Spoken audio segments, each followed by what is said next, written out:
Hello दोस्तों, welcome to our channel slap journey. ये दास्तां है दक्षिण भारत के सुपरस्टार प्रभास की। प्रभास दक्षिण भारतीय फिल्म इंडस्ट्री के एक जाने माने अभिनेता हैं। प्रभास दक्षिण भारतीय फिल्म इंडस्ट्री के ऐसे पहले अभिनेता है जिनका मोम का पुतला बैंकॉक के मैडम तुसाद म्यूजियम में स्थापित किया गया है। उनके लिए यह बहुत सम्मान की बात है कि पहली बार दक्षिण भारतीय फिल्मों से किसी कलाकार का पुतला मैडम तुसाद म्यूजियम में लगाया गया है, और वो प्रभास है। बहुत कम ही लोग जानते हैं कि प्रभास का पूरा नाम वेंकटा सत्यनारायण प्रभास राजू उपल्लापति है। प्रभास ने 2014 में प्रभुदेवा द्वारा निर्देशित फिल्म एक्शन जैक्शन में एक कैमियो रोल करके बॉलीवुड में आगाज किया। 2015 में बाहुबली द बिगिनिंग और 17 में बाहुबली 2 द कंक्लूजन फिल्मों ने दुनिया भर में सफलता के झंडे गाड़े। तभी से प्रभास ने हिंदी सिनेमा के दर्शकों का दिल भी जीत लिया। तो चलिए दोस्तों, आज हम प्रभास के बारे में कुछ और जानते हैं। बाहुबली सीरीज के रूप में वो दुनिया की सबसे बड़ी फिल्म के अभिनेता रहे हैं। हालांकि बाहुबली से पहले प्रभास की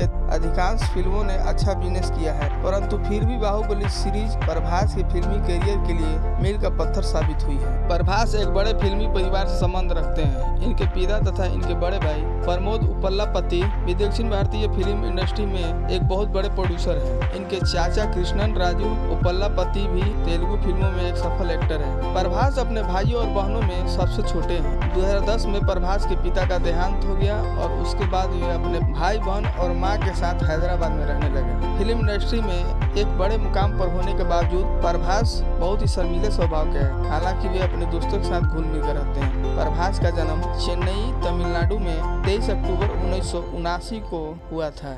इनके पिता का नाम स्वर्गीय सूर्य नारायण राजू उपल्लापति है और मां का नाम शिव कुमारी है। प्रभास की प्रारंभिक शिक्षा DNR स्कूल भीमावरम से हुई। इसके बाद इन्होंने श्री चैतन्य कॉलेज हैदराबाद से बीटेक की डिग्री हासिल की। प्रभास ने अपने परिवार की इच्छा के लिए इंजीनियरिंग जरूर की, परंतु वास्तव में वह इंजीनियर नहीं बनना चाहते थे। प्रभास को बचपन से ही खाने पीने का बहुत शौक था। वह अपने इसी शौक को अपना करियर बनाना चाहते थे, इसीलिए उनकी होटल इंडस्ट्री में जाने की इच्छा थी। प्रभास खुद का एक होटल बिजनेस प्रारंभ करना चाहते थे।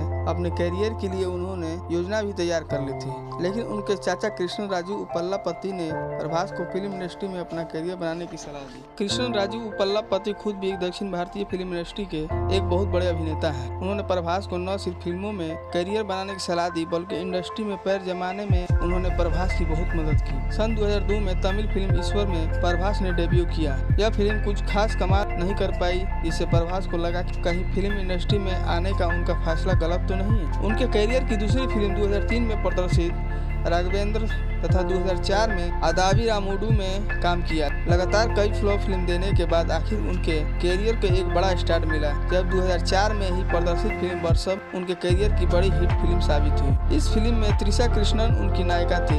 यह फिल्म उनकी अब तक की सबसे ज्यादा कमाई करने वाली फिल्म थी। इस फिल्म के बाद से ही मानो उनकी किस्मत चमक उठी। उन्हें अब बड़ी फिल्मों में काम करने के प्रस्ताव मिलने लगे, परंतु समस्या यह थी कि इंडस्ट्री में नया होने के कारण प्रभास को यह समझ नहीं आता था कि उन्हें किस प्रकार की भूमिकाएं निभानी चाहिए। 2005 में चक्रम के बाद उनकी एक और फिल्म छत्रपति प्रदर्शित हुई। यह फिल्म SS राजामौली द्वारा निर्देशित थी। इस फिल्म में उन्होंने एक शरणार्थी की भूमिका निभाई। यह फिल्म 100 दिन तक 54 सिनेमाघरों में चली थी और एक बड़ी हिट साबित हुई। इसके बाद उन्होंने 2006-2007 में मुन्ना, योगी और पौर्णमी जैसी फिल्मों में काम किया। 2008 में कॉमेडी फिल्म बुज्जीगाड़ू में काम किया।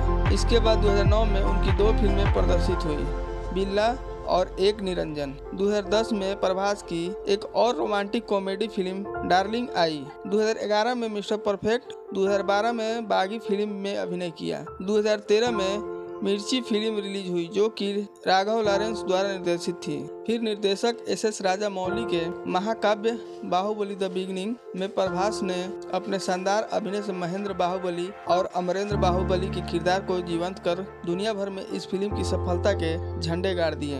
राजमौली और प्रभास की यह फिल्म सबसे ज्यादा कमाई करने वाली दुनिया की तीसरी बड़ी फिल्म बन गई। इस फिल्म का दूसरा भाग बाहुबली 2 द कंक्लूजन 28 अप्रैल 2017 को रिलीज हुई। इस फिल्म ने दुनिया भर में अपनी सफलता का परचम लहराया। यह फिल्म भारतीय सिनेमा की सर्वश्रेष्ठ फिल्म साबित हुई। बाहुबली सीरीज के निर्माण के दौरान फिल्म के किरदार को जीवंत बनाने के लिए प्रभास ने जी तोड़ मेहनत की और पूरे 5 वर्षों तक कोई दूसरी फिल्म साइन नहीं की। इस फिल्म की सफलता के बाद प्रभास के पास शादी के 5000 प्रस्ताव आए। बाहुबली की अपार सफलता के बाद प्रभास की 2 फिल्में 2019 में साहो और 2022 में राधे श्याम रिलीज हुई। हालांकि ये दोनों फिल्में सफल साबित नहीं हुई। हाल ही में प्रभास की बहुप्रतीक्षित फिल्म आदि पुरुष रिलीज हुई है। इस फिल्म में उनके अपोजिट कृति सेनन जानकी के किरदार में दिखाई देंगी। रामायण के महाकाव्य पर आधारित इस फिल्म में प्रभास भगवान श्री राम के अवतार में दिखाई देंगे। प्रभास की लोकप्रियता और उनके अभिनय को देखते हुए डायरेक्टर राजमौली ने अपने फिल्म बाहुबली के लिए प्रभास को साइन कर लिया।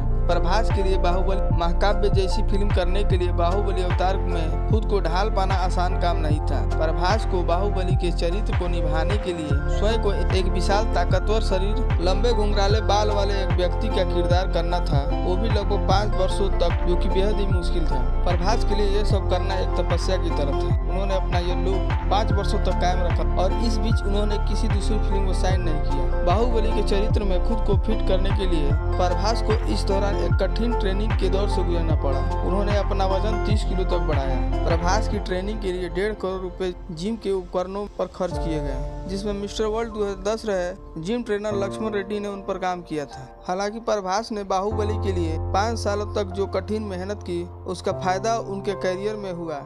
इस फिल्म की सफलता ने उन्हें रातों रात एक बड़ा स्टार बना दिया और उनके जीवन को पूरी तरह बदल दिया। बाहुबली फिल्म के लिए प्रभास का त्याग और योगदान देखकर यह कहा जा सकता है कि प्रभास बाहुबली के किरदार के लिए निर्देशक राजमौली की सटीक पसंद थे।